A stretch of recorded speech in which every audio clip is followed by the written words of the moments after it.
د کورونا خورېدو اندېښنه وزیر اعلی محمود خان په هدایاتو خیبر پښتونخوا کې د کورونا وایرس مخنیوي لپاره هنګامي اقداماتو آغاز شوی دی. محمود خان د نورو وزیر اعلی نه زیات متحرک په نظر راځي. ای بي ټي چینلز هم د حکومتي اقداماتو ملاتړ کوي او خپل آوټ ډور شوز یې معطل کړي دي. وزیر اعلی خیبر پښتونخوا محمود خان د کورونا وایرس مخنیوي لپاره متحرک شوی او خیبر پښتونخوا کې پورته کړی شوي اقداماتو په خپل نگراني کوي. وزیر اعلی محمود خان د کرونا وایرس اندېښنې له وجې سوات کې په 15 مارچ کېدونکي خپله مهمه جلسه معطل کړې ده او یو ښه مثال یې قایم کړی. وزیر اعلی خیبر پښتونخوا محمود خان په احکاماتو د صوبې ټوله مشندري متحرک شوي او ټولو ضلعو کې محکمسیت او انتظامي پیشګي اقدامات پورته کړي دي. د کرونا خطرې تر مخه وزیر اعلی محمود خان په خپله مشرۍ کې یو ټاسک فورس هم جوړ کړی دی کوم چې بعد روزانه په بنیاد د صورتحال جایزه اخلي او ضروري اقدامات به پورته کوي.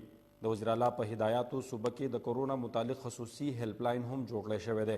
ای وي ټي چینلز هم د وزیر اعلی محمود خان لخوا پورته کړی شوي ګامونو په رڼا کې خپلې ټولې آوټ ډور شوز معطل کړي دي او پریکړه یې کړې چې تر څو دغه وبا قابو شوي نه وي تر هغې به ولسي شو نه جوړوي.